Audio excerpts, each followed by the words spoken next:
Hello, Hawks fans! Things are heating up behind the scenes, and some wonderful news has broken out in the last few hours. I confess, I'm very happy, and you will be too. Before all the details, I want to ask you a question. Do you believe in a Seahawks victory over the Rams in Sunday's game? If so, hit the like button hard. If possible, write, "Go Hawks! Let's go to the Super Bowl." I'm very happy. There are many fans here from the 70s. It's great to see fans of all ages. Maximum respect. Now, let's get to the news. The Seahawks are walking into the NFC Championship game with the kind of injury news that can legitimately change how this matchup is approached. And it starts with 2 activations off injured reserve that quietly reshape what this offense can be at its ceiling. Tight end Elijah Aoyo is back, and running back George Hani is back. And while neither name jumps off the screen if you're only scanning box scores, what they bring to this roster goes far deeper than raw production. This is about structure, stress on defenses, and unlocking parts of Seattle's offense that simply have not existed while they were sidelined. Let's start with Aoyo, because his return may be the most important development that hasn't been fully appreciated yet. If you look at his stat line alone, it's easy to shrug. Limited catches, limited yardage, 1 touchdown. On paper, that doesn't scream difference maker. And no, he's not coming back to suddenly replace Barner as the top tight end. Barner has earned his role and remains the more complete player when you factor in blocking, consistency, and reliability. But Aoyo gives Seattle something Barner, and frankly most tight ends in the league, simply cannot. He stretches the defense vertically in a very real way.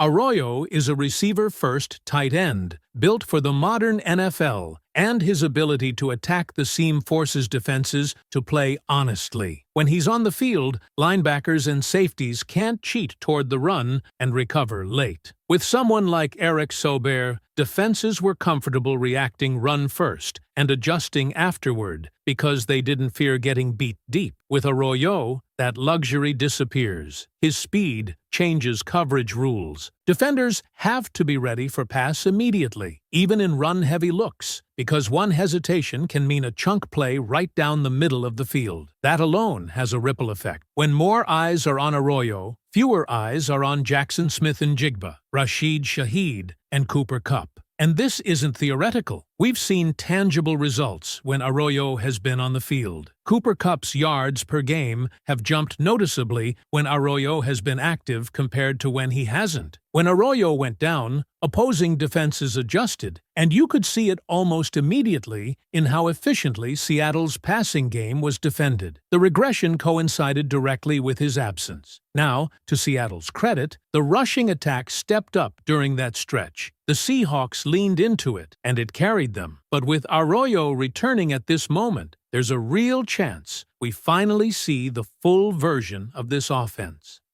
Balance, spacing, misdirection, and explosive potential all come together.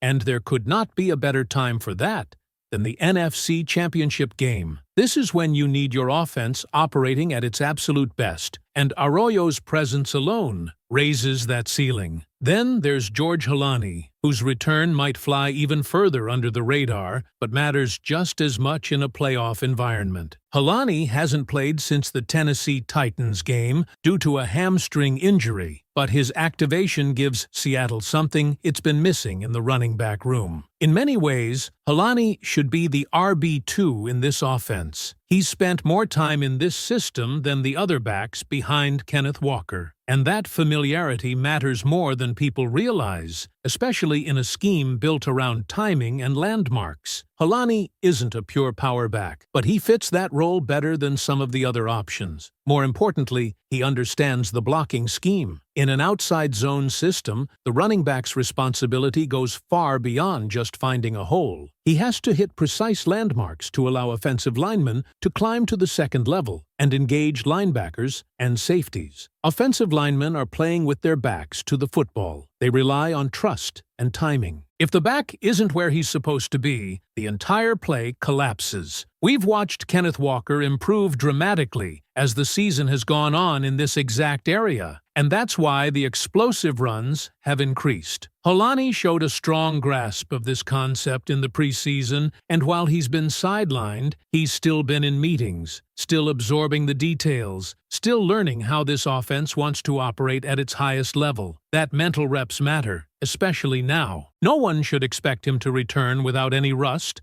and the same goes for Aoyo. But simply having them available expands what Seattle can call and how defenses have to respond.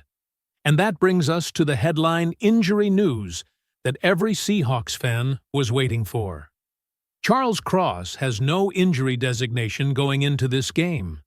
After not practicing all week, there was understandable concern, but this was always the plan. Mike McDonald has been clear all season that certain players don't need practice reps to be ready on game day, and Cross is one of them. The bottom line is simple. He's playing, and he's expected to be good to go. That matters more than almost anything else on the injury report. Cross is the anchor of this offensive line, and the margin for error behind him is thin. There are still question marks with other linemen, and if Cross were to go down, Seattle would be forced into uncomfortable shuffling, possibly moving Christian Haynes inside and kicking Gray Zabel out. That's not a scenario you want to explore in an NFC championship game. Cross needs to stay upright, protected, and playing at the highest level he's capable of. He's dealing with multiple issues: foot, knee, hamstring, and he's clearly banged up. But this is the moment. Opportunities like this don't come around often. The Legion of Boom era taught everyone that lesson the hard way. This team is here now, and Cross being available gives Seattle a fighting chance to execute the game plan they want. When he's locked in, technically sound, and playing disciplined football, he can neutralize elite edge rushers, and that alone can tilt the outcome of a game this close. And then there's Sam Darnold. No injury designation. He's playing. The oblique injury is still a factor, even if it's not listed, and you could see some stiffness in his recent performance. But you also saw control, decision-making, and restraint.